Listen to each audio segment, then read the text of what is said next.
A shake-up. Again, we're going to be watching that team very closely. This track, obviously, been mentioned before, is different to Bahrain. So they're at great pains, a lot of the teams, to say you can't judge everything the entire season based on a sample of one being Bahrain, which is a very abrasive, tight, twisty circuit. Again, as we were talking about, the average speed here is much higher. The surface is less abrasive. A long lap, but the actual load through the tyres is less because the nature of the corners are very shallow corners. There are very few really powerful long radius corners. So I think the tyre wear is down, and that the emphasis will be on braking, although there is not much big braking. Is that between, like you described at the start, the big braking events, the high-speed corners and the straight-line speed that you really need here to overtake? Great stuff. We've got some questions coming in for you, actually, so if I can put a couple of those to you. For now, we've got this one has come in from Mega VS Primus.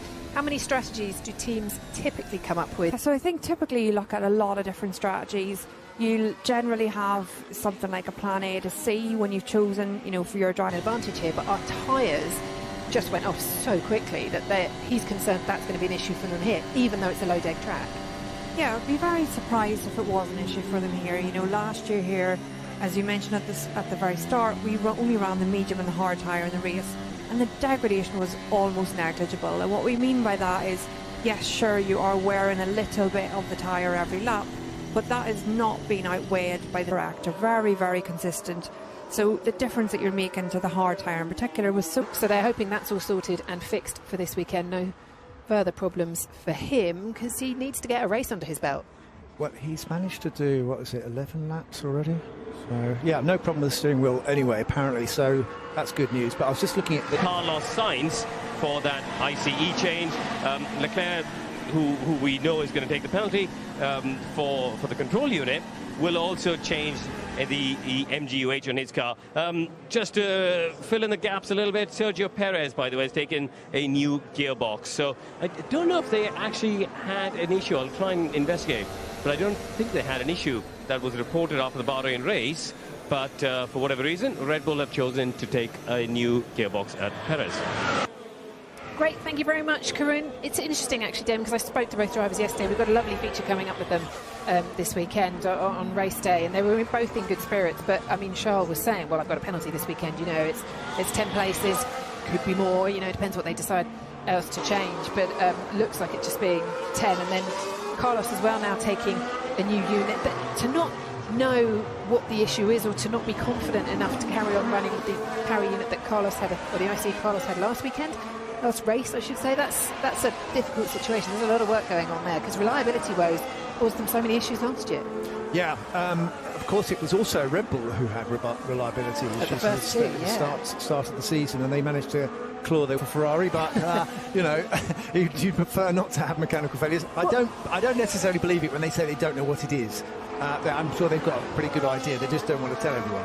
Well, the biggest portent of all, isn't it? The driver that wins the first race always comes second in the championship, or has done for the last however many. It's a made to be broken, as I seem to. You can't say you're not a fan of statistics next to an engineer and strategist who runs their life by a lot of statistics. Someone said that it'd be impossible to beat Mike Fangio's 5 times world champion record, and someone went and did it. So I'm not sure that statistics. I agree to a point where engineers we love our numbers, we love our data, but you can read it in many different ways, which is not going to be as much advantage to the others, but maybe they think they've got the pace in hand to do it.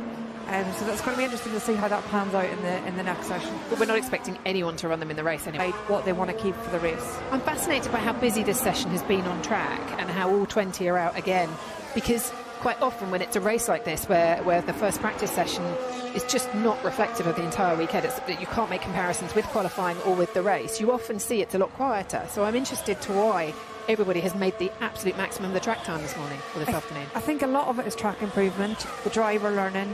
You are still learning a little bit about these tyres. Like Damon said earlier, the track temperature is going to drop, but we're not that far away from the conditions at this stage potentially. Sorry, go ahead, Damon.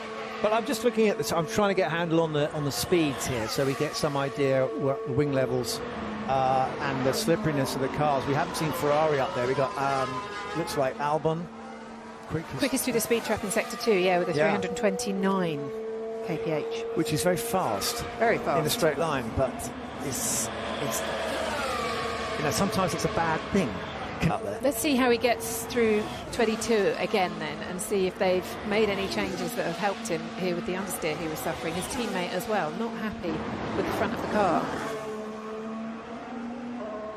So as we watch him, he's been through 22 now, so he seemed to be all right. Coming round and heading up towards 26, and then love this onboard camera, this helmet camera. It's going to look fantastic under the lights later on as well. Yeah, it's good, isn't it? I mean, it does bring it home to me, I'm afraid. You know, this is, except for I winced we then. didn't have the halo, but yeah, that's the way we used to see the circuit. Crosses the line. Actually, the quickest in the final sector. End of the session, he did the quickest last sector. Very interesting. I wonder if... How many laps have those tyres done?